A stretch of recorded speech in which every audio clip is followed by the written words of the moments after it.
Welcome along. It's Monday Malarkey 1.6 locked and loaded.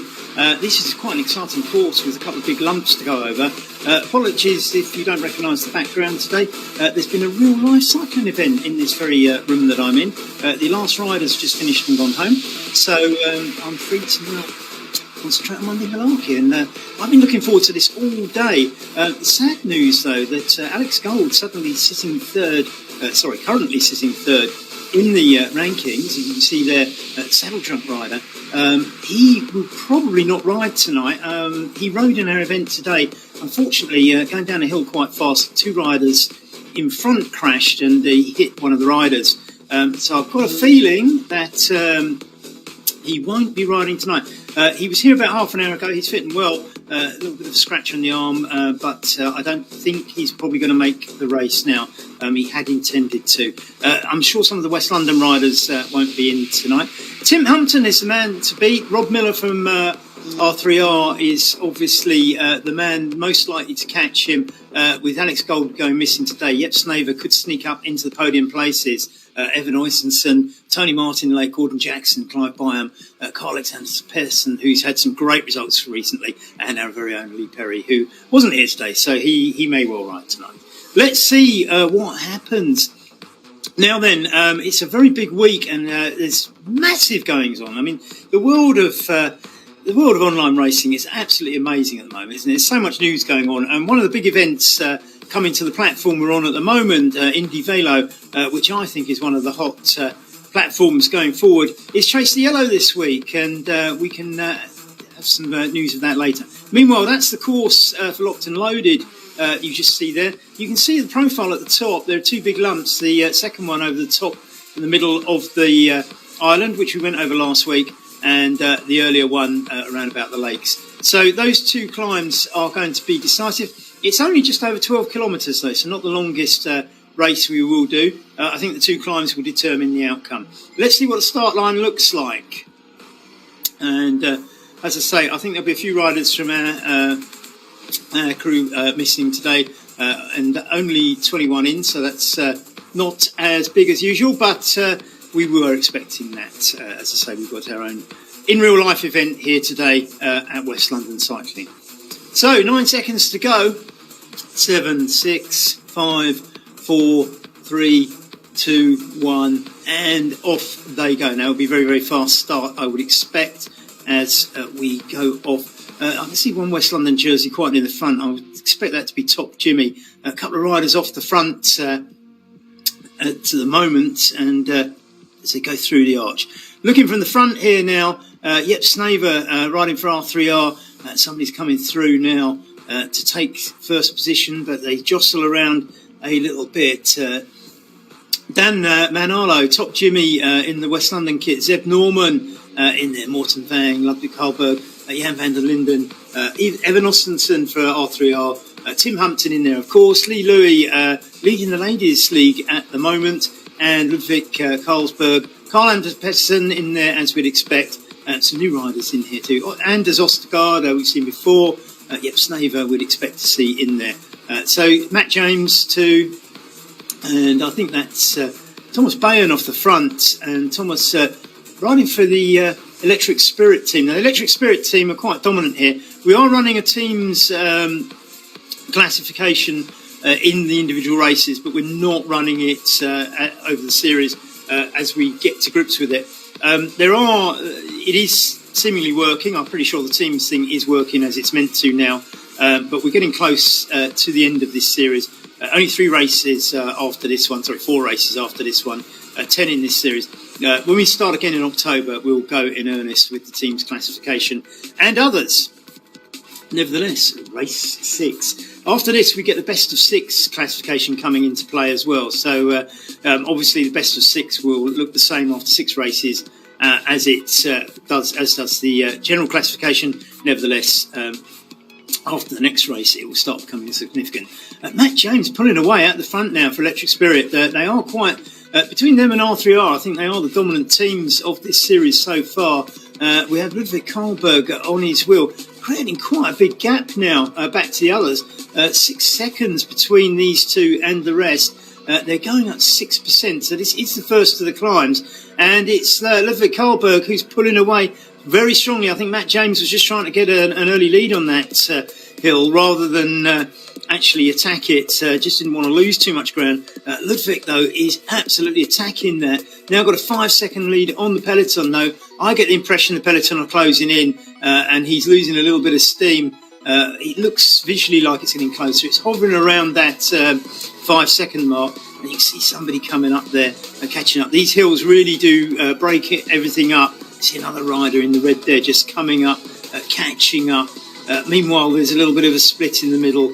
I think it's probably a little bit difficult to read exactly how this is done, but it's definitely thinning up, and the gaps are appearing as Ludwig Karlberg and Thomas Bayen now on the front. Morten Vang just behind them. Top Jimmy's still in there, riding very, very well. He'll be delighted with that. And you can see the effect of this first hill now. Some of the riders falling off the back. We're watching Luciano Vildrome, and he's obviously falling off a little bit there at 17th place. 4 seconds ahead of Neil Walker, though. Tony Martin Lake, Gordon Jackson in there, the man from Lancaster, who I think is in everybody's hearts from a few races ago when we saw him do that sort of chase, which is ultimately futile. And we go back to the back, and we're looking now at Evan Oystensen, Clive Byam, Sandy Thompson at 23rd. Sandy sent me a very nice message. Actually, look, there's more than 21 in the starting line. I got that one wrong, didn't I? So it's 29, I think, something like that. Neil Pugh in there, Lee Louis at 26th, and 27th, Marius Golifeg. Sandy Thompson, as I say, sent me a very nice message during the week, and thank you very much for that, Sandy. That was much appreciated. Very kind of you. It was concerning Paris-Brest-Paris, and Sandy's from the Bristol area, and if you are from outside of the UK, you might not be aware, but one of our biggest randonneuring clubs, or Audax clubs as we call them here, is Audax Club Bristol. And Sandy was commenting about all the people in Bristol doing Paris-Brest-Paris this week, which I rode myself. And it was very, very hot, as Sandy identified. So thanks very much for the message, Sandy, and very well received. Thomas Bayen, Ludwig Karlberg and Morten Vang now at the front. I think this has selected what the first peloton is, but don't forget we've still got that second big lump to go over. There's still more to come in this, I'm sure. We can see they're at the top of the hill now. So now here comes the descent. Make sure you don't get caught out on the descent. Stay with this group. This group now is quite decisive. 9 riders are pulling away. There's a 12-second gap back to Zed Norman in 10th. What will happen on the descent? You can gain ground on descents, which may not always be obvious, but keep pedalling down these. You can see it's not tight together, but I don't think anybody's being what I would call dropped, and I think this will come together as they get together. Zed Norman on his own here. You can see on the right-hand screen is fighting to get back on, and will he or won't he? He's 13 seconds off the group in front with only 7 seconds to next two behind. They might be better grouping up as a 3 with Dan Manello and Jan van der Linden. Rob Miller at 16th, the R3R rider, just behind them, but a few seconds gap. This has split it. Zeb's still on his own. Can he catch the group? The gap is widening, I think. So this group of 9 riders, there's a little bit of space before they get to the next climb, and the next climb is big. Great to see Top Jimmy in there. Obviously, I'm slightly biased because he's riding for my team, and we haven't got many riders in tonight because we ran a real-life event. Jimmy didn't do the real-life event today, so has got the fresh legs to do this for real as he descends now. And there's one of the R3R riders coming in there. It's Anders Ostergaard with Top Jimmy again.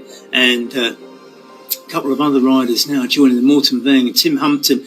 Tim Humpton leading the series now, and he is, I think between him and Rob Miller is where it's going to be. Rob Miller's not in this front group though, so I think Tim Humpton's going to have a very satisfying result here. Alex Gold in third, remember, had that little scrape coming downhill today in our event here in West London. Alex riding for Saddle Drunk. It's a member of Saddle Drunk Club. He's one of our local friends and a club down the road. So Alex, unfortunately, hitting the crash rider on a descent earlier today. In real life, of course. It hurts more when you crash on real life. I'm told. Now you can see from the profile, slightly uphill. It's 1% now, and it's a gradual 1%. So you'll need to have strong legs. It's down at 0% at the moment. But you can see it kind of looks flat between two mountains, but it's not entirely. So you need strong legs. Top Jimmy's still sitting in there. I think this next climb is, you can see it's almost twice as big as the first one. So it's 8.5 kilometres to the end. They're about a third of the way through the course as Top Jimmy takes a turn on the front. I'm not sure how advisable that is, but there's 9 riders in this, and if Jimmy finishes well within that bunch, I think he will be very, very happy. So, Jep Snever, Top Jimmy, Thomas Bayen, Morten Vang, Tim Hampton, Asta Zuthgaard, Ludwig Kohlberg, Carlo Axel Xander Persson, who's had some great results, making up the group. Dan Manilow is now in 10th position, so Zeb Norman moves back. Zeb Norman's with him, so Zeb Norman's just taken a turn on the front out of that group. We're watching Thomas Bayen at the moment, who is in second position, but riding with Matt James. And they've carved out a 2-second gap over the peloton now. Is anybody going to chase this down or not? Somebody going to the front at the moment. We are 7.8 kilometres into the race now. This could be decisive, maybe not. I don't know. It's not a big gap, but you can see visually now it's extending, isn't it? I mean, that is extending. Tim Hampton in this second group though, and Tim won't want that. Look at that. That is an extending gap. That's 7 or 8 seconds now. That could be big, but remember, it might just be one of those things where Matt James wants to get ahead on the climb so that, the stronger climbers need to catch him before they can go around him, and it gives him some breathing space in the race. We'll have to see how that plays out. Not a bad move and a bad tactic if that's the case. And they've eked it out even more now. We're talking about 9 seconds. So that's 10 seconds now. As I say, I think this might be tactical because I think a lot's going to be played out on the next climb. So these 7 riders chasing down 2 R3R riders in there. You can see the light blue, white, red and black kit they wear. Pretty decisive. Tim Hampton in there in 7th place. The Electric Spirit team have been very strong in this. I'm not sure how many Electric Spirit. Thomas Bayen is in there for Electric Spirit as well. So, but he's up with Matt James, isn't he? So Electric Spirit could once again get some good points. Now the teams competition, as I say, we're only doing it per race at the moment, but it will become a full-blown classification in Series 2. You can have as many riders as you like, and the first 2 of your riders over the line will, whatever points they score in the actual general classification race, will be awarded to your team. So the team with the most highest placed riders will, of course, get the most points. It doesn't matter if you have 1 rider, you will still get points for 1 rider. But if you have 10, you'll only get points for the first 2. But it does allow for a lot of flexibility, and you can deliver 1 rider over the line. I don't mind how you play out the tactics, but it's all about good racing for me. I know people have strong views on what's the right way and the wrong way to do it, and that's the way it is. But nevertheless, it's one has to make a decision on how one does the races, and I think, as I say, I think 2 riders is good enough to give the small teams a chance, and the big teams will probably be able to work and as a team to get their rider across the line. We'll see how that plays out over the series. Anyway, Electric Spirit and R3R certainly are the teams to beat. And look at that. Currently, the top 3 places are Electric Spirit. Number 4, R3R. Thomas Bayen, Matt James and Tim Hampton in the front. Now, it's Thomas Bayen who's pulled away quite strongly here. Now, see Matt James now back in the other group. And I did think that Matt was probably getting a little bit of a gap so that he didn't suffer too much on the climb. But look at this. 9%. This is going to really, really hurt. And they're only about a quarter of the way up this second climb. 9%. Indy Velo is quite a realistic platform. They will be feeling this. And you can see a couple of riders now getting spat out the back. I'm not that surprised.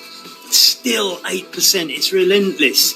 And as I say, probably only about a third now of the way up this climb, if that. And you can see visually how steep it looks. This must be really hurting, but it's down to 7%. Maybe a bit of respite on this little turn, but no guarantees of that. It's 11% on the turn, so it's actually the opposite. What do I know? I got that so wrong. Sometimes on a hairpin they go flat. This one yanked itself up to 11%, 10%. And once again, we have Matt James. And as I said earlier, I think he went off the front because he was... he knew that this was going to be a telling climb and he wanted a little bit of breathing space, but now the breathing space is working against him. Still 8th though, ahead of Zeb Norman, so all is not lost. There's some good points to be had. Could still be a top 10 finish. We'll have to see how that one works out. And Thomas Bairn now off the front. He's got clear daylight, 7 seconds over Morten Vang of Revox, Ludwig Karlberg for Bill, and Tim Humpton dropping back a little bit as this group doesn't actually, it hasn't stayed exactly how it was from the beginning. People having strong moments and people burning themselves out, I suspect. Still 7%. What a climb. And we see Top Jimmy there just going round Ludwig Karlberg to take himself up to 3rd place. He's having a great race, isn't he? Well done, Jimmy. James from Uxbridge, as I like to say, and that should best be done in a phone-in radio station voice. We've got James from Uxbridge on the line. He's not on the line yet. He's still got 5.3 kilometres to go, as everybody else has. Tim Humpton just behind him as we go through that red and white arch, denoting that's usually the end of a segment and a climb, but this is not the end of this climb. We've still got a way to go. 5.2 kilometres to get over the lump. Then this is massive downhill. A little bit of a bump before the end and the finishing line, just in case they are together to sort that out. It's Thomas Bairn off the front, Electric Spirit in the lead. Ludwig Karlberg on your screen. He is 19 seconds behind the leader, but only 10 seconds behind the rider in front, which is possibly, I don't know. It's about halfway up the climb. It's 9%. This is relentless, this one, isn't it? As we look at Tim Humpton now, losing a little bit of ground. Now, Tim has been absolutely phenomenal in the sprints, but maybe this course is not going to suit him the best. And we'll have to see how that one turns out. He's still 4th, though, and that would be a tremendous points haul. And like I say, I think Rob Miller is not going to match that. Alex Gold isn't racing tonight due to that little scuff earlier today in a real-life event here at West London VR. So I think Tim's going to have a very satisfactory day, whether he wins or not. Meanwhile, he's got his teammate Thomas Bairn up the front. He's been chased down, though, by Morten Vang and Top Jimmy. Jimmy really coming into some good form today. I think these hills suit him. He's riding very, very strongly. Head down there, back up a bit. Yeah, maybe at that speed you don't need that much aerodynamics. But it's down to 4%. They're in this little sort of trough before the last little bit up to the top. Splendid views off the front, off the top there. I know it's not real life, but we do like the roads to look nice when we're racing on these things. And Top Jimmy is up with Thomas Bairn now. Morten Vang, Top Jimmy's gone past. Morten Vang's following on his wheel. This is interesting. 9%. And it's Morten Vang, though, looking the strongest at the moment. Top Jimmy having to put a bit of effort to stay on his wheel. Can he stay on that wheel? So far, so good. Are they burning matches, though? 8%. Thomas Bairn is fighting back. He's not been gapped too much. Maybe it's thinning out a little bit, though. Thomas Bairn now really working hard. Just about clinging on. I think he's closing it down. Thomas Bairn coming in very, very strong. 12% at the moment. This is really, really strong. Thomas enjoying this 12%. He looks like he had been past and was flagging, but he's responded well. Top Jimmy now fighting back. It's down to 6%, though, at the moment. Not the highest gradient. It's going to flatten out a little bit as we reach the top of this climb. Morten Vang, Top Jimmy, and Thomas Bairn now fighting this out. They've got 27 seconds over Tim Humpton, who's got another 10 seconds back to Ludwig Karlberg, who's got another 10 seconds back to Jep Snaver. So these three now come over the top of this. Now, this is not the end of the ascent, but as they go through that end, they're going to descend now, and it's a big descent. and Thomas Bayan just drifting off the back a little bit. Morton Van really going for it on this descent. Top Jimmy responding. I think Thomas Bayan is going to try and stay with them, though. He's not sitting up, relaxing after that climb. He realises the fight is on. You've got to stay with him on the descent. He's closing it down a little bit, inch by inch. It's getting closer. Thomas is back on, and we're now looking at Tim Humpton just coming through to the top of the climb as they race away down this descent. As I say, there's a little bit of a ramp before the end, but this is now all about a descent. Can Tim Humpton do anything on the descent? Now, we've seen Tim get very, very strong towards the end of races. 3.4 kilometres to go. The climbing's done. Tim is quite strong, and of course in these races you can pedal all the way down the descent, so I wouldn't write Tim off yet, but I do think that's a big ask. 37 seconds. I think this is going to be a race between these three, and they all look quite strong at the moment. Nobody has been absolutely flattened by the others. As Top Jimmy takes the lead, as I say, they're on this descent. It's minus 1%. It's not huge, but it's enough to give you a lift. You keep pedalling. 2%, a little bit of a bump there. It's perhaps not all the way down the descent, but 4% now. There's a little bit of bump. You can see the horizon. They'll be over that and descending again. Top Jimmy losing a little bit of a place there. A couple of wheel lengths back. He then catches up. They're on the descent again. And Top Jimmy back in the pack as he glides past the other two down the line. Tim Humpton in fourth place in the chase. Can he make up ground? Tim Humpton is 36 seconds behind. So the gap is about what it was as Tim got to the top of the climb. It's not going to, it's not looking like it's coming down. 37 seconds now. As I say, it's not coming down. And again, he's got the same gaps going backwards to Carl Lugbo. Although Carl Alexander Person looks to me as if he might be catching Carl. We'll have to see how that one plays out. As we look at Snaver in sixth position with Carl Axel Person. So, back to the front three. They are tight as anything. And we've only got 1.4 kilometres to go. Three of them now. Will there be cat and mouse or not? Morton Veng taking the lead at the moment for Evox. Top Jimmy not shy about going in front. Mind you, this is a descent. It's not as if you're sort of pushing into a headwind or anything like that and taking one for the team here. This is a descent. Minus 2%. It's not a lot, but it's enough. But don't forget, look at the profile in the bottom right-hand corner of your screen. It rises up now a little bit as they come out of the lip of the lake up to the finishing line. Right, 4% here. Morton Vang looking the strongest. Can he create a gap? Top Jimmy has drifted off a little bit. Thomas Bayan is struggling to catch up with Morton Vang. I don't think it's over yet, though. I think Top Jimmy might just be catching up with Thomas Bayan. And Top Jimmy looking like he's going to catch Thomas Bayan. But can Morton Vang get away? 0.5 kilometres, there's 500 metres to go. I think Top Jimmy's out of this now. It's between Thomas Bayan and Morton Vang. Top Jimmy definitely out of it now. There's a 2-second gap. He's not going to make that up in the last 400 metres. Thomas Bayan goes for it. Is Morton Vang finished now? Thomas Bayan looking very, very strong. 300 metres though. He's still got a bit of a push to go. Minus 3%. It's on a descent. I think Morton Vang sat out and said, I'll take second place. And the finishing line is now in place. Fantastic finishing from Thomas Bayan. Morton Vang now 3 seconds behind. Top Jimmy sitting up on 10. Fantastic. Well done, Thomas Bayan for Electric Spirit.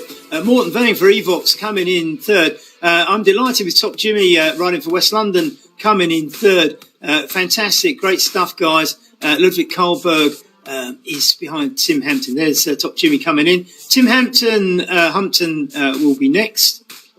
That fantastic result. Well done, Thomas Bayan, the Belgian rider, beating the Norwegian Morten Vang, and Top Jimmy from Uxbridge in West London, riding for the West London VR team, taking a fantastic third. Well done, Jimmy. It's fantastic stuff. We're looking at Tim Hampton now, coming in fourth quite comfortably, it may seem, but there's still 3 seconds back to Ludwig Karlberg. I don't think Ludwig's going to catch him, and the gap's actually widening. Tim always finishes strongly, and he's just made sure that there's no challenge from Ludwig, who is coming across the line now. Ludwig taking a very credible fifth. So, which one are these two riders? is going to take the next place. Carl Axel Zander Pedersen or Jep Snaver for R3R. Carl in the red, Jep Snaver in the blue is pushing it. Is Carl going to respond? Carl is quite a good finisher, and Carl is coming round. Oh, yes, what a fantastic finish. I think Jep's not going to respond to that. Oh, he's trying. Oh, well done, both of you. Great finish. Jep Snaver, though, having to settle for seventh. Oh, look at that. Absolutely fantastic. Matt James just getting over, Owen Sprenger, sorry, just getting over the line before Matt James. Rob Miller, Zeb Norman coming in next. So some exciting little sprints and duels coming out in that one towards the end. Fantastic stuff. Now, would you like to see Neil Walker at 18th? Neil's other half, Eileen, is actually one of the ladies' riders, and I know they share a smart trainer, so only one of them rides in any particular race. So great to have Neil back, but it means Eileen's not racing, which is great news for Lee Louis, because it's the best out of 6. So if Lee Louis gets another 100 points here, she can be she can take another 100 points towards the Ladies' League, which is the best of 6 results. As we see, that was, I'm not sure who that was coming over the line. I wasn't paying attention. Looking at Gordon Jackson, Clive Byam from OTR. Don't forget, Chase the Yellow starts tomorrow. This is over the next 2 weeks, Tuesdays and Thursdays. Really looking forward to this. It's going to be a busy time on Indy Velo. Let's just have a look at what's coming up and what you can expect from Chase the Yellow. This has been a phenomenal success on other platforms. It's coming to Indy Velo. Make sure you're part of this. It's tomorrow night and Thursday night, and it will be the same next week. Really looking forward to this. It's going to be a smash. Plenty going on. Isn't Indy Velo taking the world by storm? There's other things going on in the headlines, but Indy Velo is the one that all the chat I'm hearing about is positive about this, and the word on the street is Indy Velo is the place to be. So make sure you are part of that, and Chase the Yellow is not a bad place to start, apart from, obviously, I'm going to be fairly biased about our own races too, but we love Indy Velo, so we treat them all equally. Look out for the OTR time trials as well. Team time trials brought to you by OTR on Indy Velo now. It's all taking shape very nicely. Lee Louis in 26. Neil Pure for OTR Racing. And we're looking at Neil Walker now. As I say, it's Eileen's other half. And he comes in 17th. Well done, Neil. Absolutely splendid. Tony Martin Lake is the next rider to come across. Finishing nicely there solo. And he's got quite a big gap back to Evan Oysenson. I'm not sure what happened to him. Evan Oysenson now on your screen. He's got a little way to go, 1.3 kilometres towards the end, and I'm not sure why there's quite a big gap there. I suspect that's down to the climb. Let's recap about the finishing positions now. Tim Hampton the 4th as Ludwig Karlberg 5th, Axel Zander Persson, 2 Swedes 5th and 6th. Jep Snaver for Denmark. It's quite Nordic, isn't it? Top 6 with top 7 with 4 Scandinavians in there. Martin Young from Norway, of course. 8th, Erwin Sprengers from the Netherlands. Matt James at 9th for Great Britain. Rob Miller and Zeb Norman 10th and 11th. R3R getting a little bit eclipsed by the Electric Spirit team at the moment, but R3R are a top team. Don't discount them. Anders Ostergaard is the next Scandinavian in at 12th. Dan Manilow 13th. Oh, look at this. Somebody's going to... Yes, Gordon Jackson now is just overtaken Evan Oysenson. Evan's response is to ramp it up a little bit for R3R. They're on a 3% climb. This is the ramp just before the finish. Evan now taking the race to Gordon. Will Gordon respond or just sit on the wheel? Bide his moments. 400 metres to go between these two. Battling it out for 19th and 20th places. And Gordon just sitting on the wheel. I think Gordon's quite comfortable. It's down to 0%. It's now down into the descent, into the finishing line. And Evan really is pushing a little bit harder at the moment. Just gains that wheel length or two. Will Gordon respond? And Gordon has responded. Has he gone too soon or is he going to fly by? He's created a big gap. and I think everybody will be delighted. Oh no, I think Evan's fighting back. No, I think he's given up at that point. Fantastic stuff, Gordon. Everybody's favourite after that forlorn chase back a few weeks ago, which caught everybody's heart as far as I can tell. Absolutely fantastic stuff. Sandy Thompson, 21st, as I say, from down there in Bristol. Thanks very much for your messaging. It's this week, Sandy. Great to hear from you. Clive Byam from OTR. As I said, remember those OTR TTT events on Indy Velo. Danielle Istrate for AEO at 23rd. Marius Codfeg at 24th. And Neil Pugh, another OTR rider, 25th. Lee Louis at 26th. And I think that's probably going to be where we get to for finishers. Sandy Thompson coming in there. Well done, Sandy. Great racing. So Clive Byam is the next rider to watch. I'll say numbers down a little bit. All our West London riders, except for Top Jimmy, who took third place, absent tonight. Alex Gold, absent tonight. And that is entirely due to the fact that we had an in real life event today. If you're not from the UK, it's a public holiday today, which is why we had a big race on. So the race is not a race, actually. It was an endurance event. And so the Alex Gold, for example, even if he'd raced, would have had to do that on top of 200 kilometres of, I wouldn't say brutal climbing, but certainly up and down in the Chiltern Hills here in the southeast of England. Clive Byam coming in for OTR in 22nd place. Danielle Istrate is next. It looks like she might be taking the ladies' points. That'll not be great for Lee Louis, but I think if you look at this difference, if Danielle gets 100 points, then Lee Louis will get 97, which is quite good. I think she'll be quite happy with that. Well done, Daniela.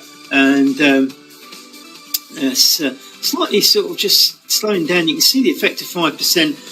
I ride on Indy Velo myself, not particularly as a racer, but I go on it for, I'm going to say pleasure. It's not always pleasure going up there. Oh, she stopped pedalling for a moment now, and I just wondered whether that could be disastrous. She's got 3 minutes 47 on Lee Louis, though, in the ladies' race, so not too much to worry about there. Going back to the results then, let's have a look at those. I think we got down to Rob Miller and Zeb Norman at 10th and 11th. Anders Ostergaard at 12th. Dan Manilow at 13th. Stevie Cooper from Glasgow United up there in Dumbarton in Scotland, getting very good 14th there. Luciano Vlerdrome at 15th, the Francais. And Jan van der Linden, the Netherlander, 16th. Neil Walker from Scotland, Eileen's other half, 17th. Tony Martin Lake at 18th. The wonderful Gordon Jackson just pipping the great Evan Oysterson from R3R into 19th place, and Evan taking 20th. Bad luck, Evan. But that was a great tussle. Sandy Thompson, an absolute gentleman for reasons I've already stated, at 21st. Clive Byam from the wonderful OTR in 22nd. And I know OTR are helping out with some of the admin on Chase the Yellow, and they do a very good job. They are serious players in this game, as are ZMS, who produce these streams. Well done, Daniela. Fantastic result. Great to see that. And what have we got next then? So we've got Marius Quadrifleg coming in at 24th. And I think, I'm just looking at that, as I say, I think we're not going to get past 26th here. I think we had more than that on the start, but not everybody's finished. Must be the steepness of those hills, I reckon. Well, perhaps. So let's see. So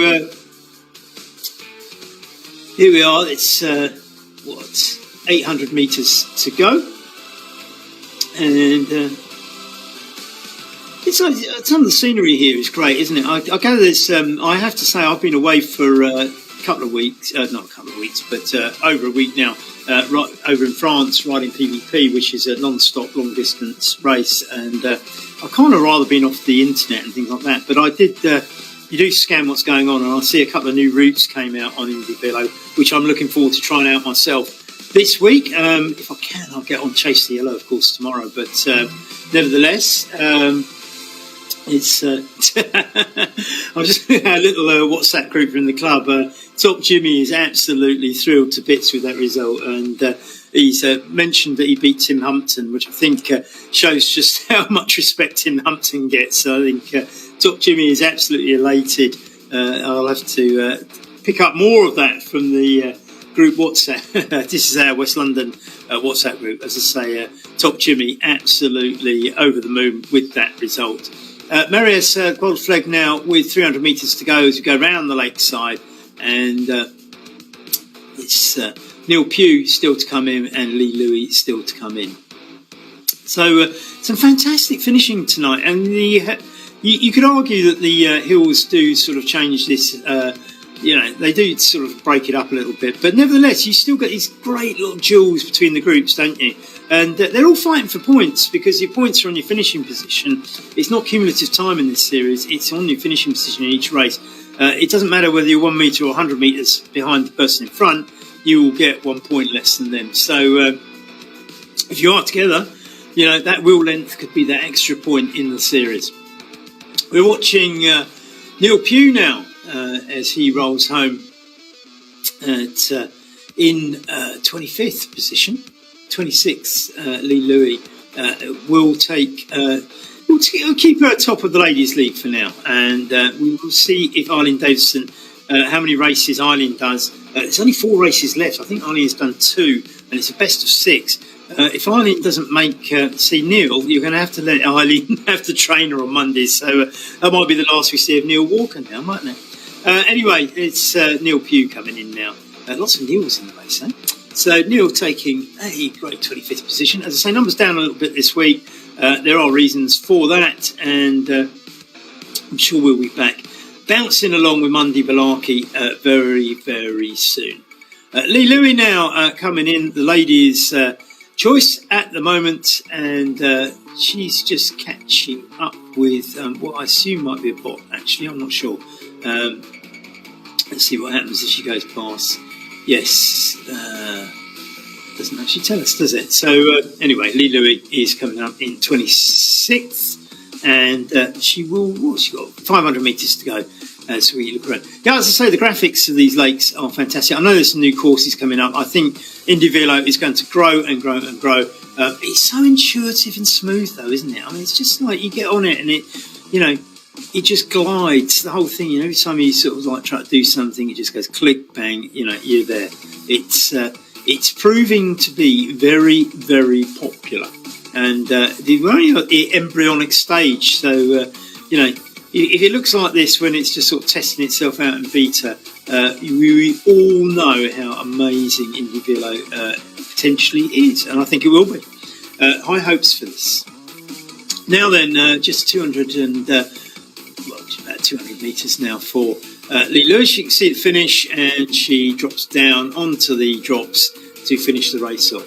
So another absolutely thrilling Indy Velo race with Monday Malarkey. This week is going to be a bumper week. The Chase the Yellow on Tuesday and Thursday as well. Where else do you want to be apart from Indy Velo at the moment? Absolutely amazing. So then, here we are, just a recap of the top 10. Rob Miller coming in at 10th for R3R. R3R, just 2 riders in the top there. Yep Snaver at 7th. Owen Springers and Matt James in between those two at 8th and 9th. Carl Axel Xander Person keeps his good form going up. Evox with 2 riders in the top 6 now. They're beginning to take shape. The team competition in Series 2 could be amazing.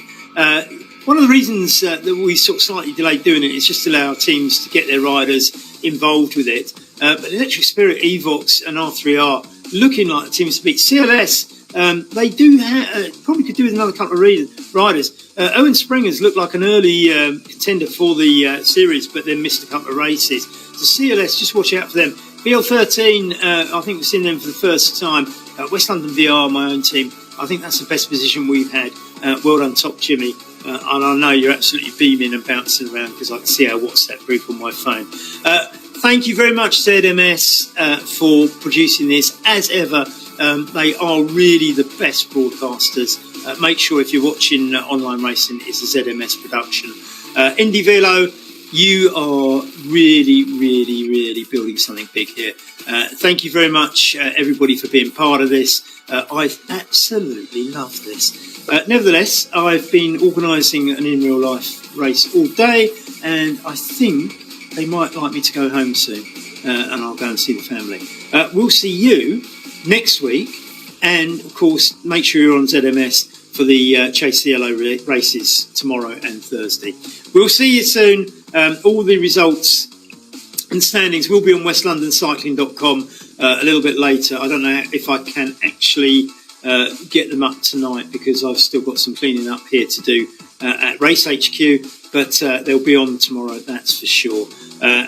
Thanks very much for putting up with last week when I wasn't around doing PvP. I know the results were late. Everything will get back to normal, and everything's going to be fine and dandy. Going into the autumn and winter online racing with Indy Velo. See you next week, and for those of you on Chase the Yellow, might see you tomorrow. Bye.